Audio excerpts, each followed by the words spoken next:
के डिबेट्स जिसको भी शंका हो कि सच्चाई क्या है, सबसे बड़ा सवाल सर नहीं सुनिए सर, जिसको भी शंका हो कि वाकई में सच्चाई क्या है, 2 वर्ष 11 में 18 दिन का संविधान का जो डिबेट्स है वो मंगा के पढ़ सकता है। और दूसरी बात, डॉक्टर अम्बेडकर का संपूर्ण वांग्मय मंगाइए, उसमें भी डॉक्टर अम्बेडकर ने हर चीज़ों का खंडन किया, हर चीज़ आपको मिल जाएगी, लेकिन पढ़ने की ज़रूरत है। मैंने जो भारत के संविधान पर किताब लेकर डॉक्टर अम्बेडकर संपूर्ण वांग्मय को मैंने खंगाला, 2 वर्ष 11 में 18 दिन में जो संविधान सभा के डिबेट्स जितने हुए थे, मैंने सारे डिबेट्स को पढ़ने का काम किया, किसने कब क्या क्या कहा, उन सब कुछ पढ़ने के बाद एकदम तस्वीर सामने आ जाएगी। आखिर बताइए 3 साल के बाद डॉक्टर अम्बेडकर ने ये क्यों कहा कि मैं भाड़े का लेखक था, इसका जवाब कौन देगा? इसका जवाब कोई दे नहीं रहा है। क्यों? क्योंकि लोगों की दुकान बंद हो रही है। डॉक्टर अम्बेडकर के नाम पर लोगों ने बहुत अच्छी दुकान सजा रखी है और उनकी दुकान बंद भी होनी चाहिए। डॉक्टर अम्बेडकर के सपनों का भारत बनाने के लिए डॉक्टर अम्बेडकर की असली विचारधारा, उनकी असली बात जो उन्होंने कहा है वो समाज के सामने आनी चाहिए, और जब तक वो बात सामने नहीं आएगी तब तक हम लोग डॉक्टर अम्बेडकर के सपनों का भारत नहीं बना पाएंगे। संविधान बनाने का श्रेय डॉक्टर अम्बेडकर को कैसे मिला? अगर ये बनाए नहीं तो मिला कैसे? इतने लोग थे फिर भी इन्हीं को जबकि उस संविधान ये एक बहुत बड़ी साजिश थी। कांग्रेस को दलितों का वोट लेना था। आपको पूरा इतिहास पढ़ना चाहिए। और डॉक्टर अम्बेडकर ही एक ऐसे शख्स थे जो शुरू से लेकर अंत तक कांग्रेस का जिन्होंने विरोध किया। तो उसी समय तो जगजीवन राम भी थे। जगजीवन राम का नाम कोई जानता है? जगजीवन राम भी उसी पार्लियामेंट में थे जहां संविधान बन रहा था। मैं बता दूं, उस संविधान सभा में शेड्यूल कास्ट में डॉक्टर अम्बेडकर अकेले नहीं थे, 33 लोग थे शेड्यूल कास्ट के। संविधान को बनाने में 33 लोग थे। पूरा पढ़े ना, 389 लोगों में 33 लोग थे, 15 थी महिलाएं थी। अब कोई कहे कि हमको पता नहीं है, तो 389 लोग कौन थे? उसकी पूरी सूची है, संविधान सभा का डिबेट्स पढ़िए, पूरी सूची निकलवाइए और नेट पर उपलब्ध है। गूगल में डालिए कि संविधान सभा के सदस्यों की सूची, 389 सदस्यों की सूची आ जाएगी। तो आप बताइए, अगर संविधान एक ही इंसान लिख रहा था तो घर पे तो बैठ के लिख सकता था। 2 वर्ष 11 में 18 दिन में क्या बहस हो रही थी? पैसा कितना खर्चा हुआ? आप जब संविधान सभा के डिबेट्स पढ़ेंगे, नेहरू के विचार पढ़ेंगे, पटेल के विचार पढ़ेंगे, डॉक्टर राजेंद्र प्रसाद जी के विचार पढ़ेंगे, के मुंशी जी के विचार आप पढ़ेंगे, सरोजिनी नायडू का विचार आप पढ़ेंगे, तो आपको तब समझ में आएगा कि वाकई में संविधान को बनाने में जो 389 लोग गए थे उनका क्या योगदान है। एक बहुत बड़ी साजिश के तहत दलितों का वोट लेने के लिए डॉक्टर अम्बेडकर को संविधान का निर्माता घोषित किया गया।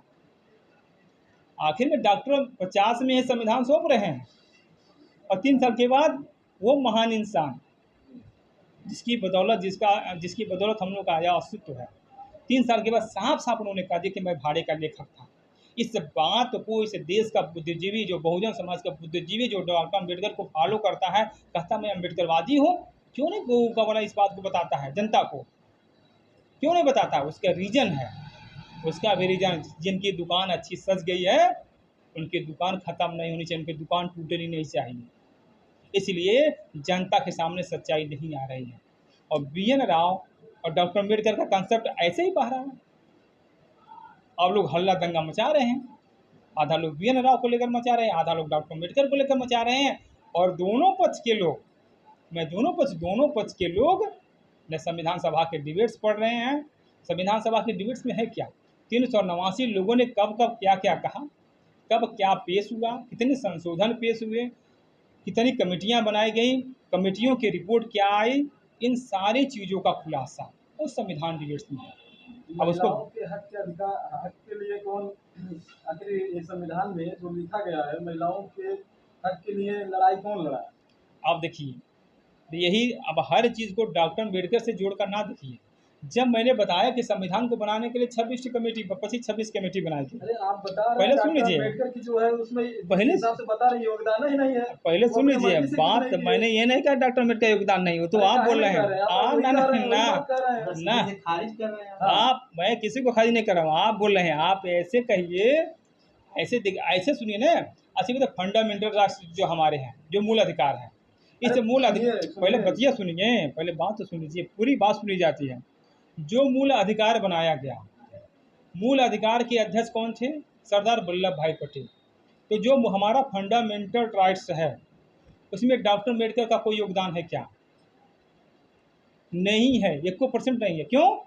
क्योंकि फंडामेंटल राइट्स जो बनाए गए हैं उसके अध्यक्ष सरदार वल्लभ भाई पटेल थे, तो वो अपनी रिपोर्ट दिए। तो जो जितने भी ये अधिकार लिखे गए, किसने लिखा?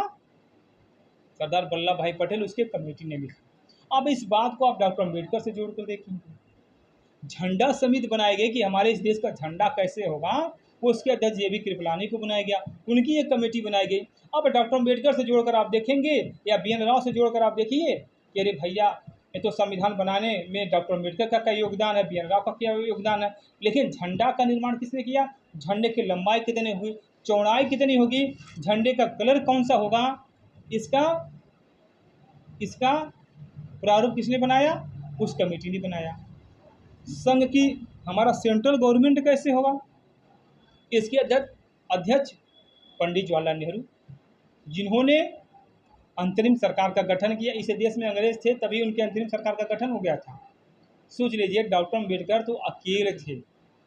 डॉक्टर अम्बेडकर अकेले थे। आप सोचिए कि जिस इंसान को, पहले पूरा बतिया, घोषित कर दिया गया। पहले बतिया सुन लीजिए, जिस इंसान को लोगों ने पढ़ने नहीं दिया, पानी नहीं पीने दिया, जो इंसान इतना संघर्ष करने के बाद लंदन से पढ़ के आया, विदेशों से डिग्री लेकर 32-32 डिग्रियाँ लेकर आया, जब डॉक्टर अम्बेडकर नौकरी करने गए, उतनी डिग्री लेने के बाद फिर भी चपरासी दूर से फाइल फेंकता था। उनको भी उस समय उतने डिग्री लेने के बाद पानी पीने के लिए दूर से डंडी से पानी पीना पड़ता था। इतिहास है। ऐसे इंसान को ये लोग, जो पूंजीपति सामंत वर्ग के लोग हैं, क्या ऐसे लोग डॉक्टर अम्बेडकर को संविधान लिखने का मौका देंगे? अपनी मर्जी से, अपने मर्जी से लिखने का मौका देंगे। बहुत बड़ा पॉइंट है। पॉइंट तो है सर, लेकिन जो आप अभी बता रहे हैं, उनको पढ़ने के लिए जो है रोका जाता था, उनको जो है पानी पीने के लिए रोका आज जाता की भी घटना सुन लीजिए, आज की भी घटना सुन लीजिए। फिर भी उन्होंने पढ़ा, उन्होंने पढ़ा। कैसे पढ़ा? ये कैसे पढ़ा? अब आप ये बताइए, कैसे पढ़े ना, फिर भी पढ़े। आखिर में पढ़ने की बात, चलिए हम मान लेते हैं डॉक्टर अम्बेडकर ने पढ़ा, इसमें कोई दो राय नहीं है। कैसे पढ़े उसको हम चर्चा नहीं करते, लेकिन एक पढ़ने के बावजूद, इतनी बड़ी डिग्री लेने के बावजूद, उस इंसान के साथ जिसकी बदौलत हम लोग का आज अस्तित्व है, फिर भी उनके साथ छुआछूत जैसा व्यवहार हो रहा था। किनकी बदौलत? डॉक्टर अम्बेडकर की बदौलत। कैसे बदौलत आपके? अभी तो कह रहे हैं आप डॉक्टर अम्बेडकर की कोई योगदान नहीं है। संविधान की बात आप तो बदौलत नहीं, आप लोग गलत मैंने कभी नहीं कहा। नहीं, देश में सुनिए, देश में क्या चल रहा है?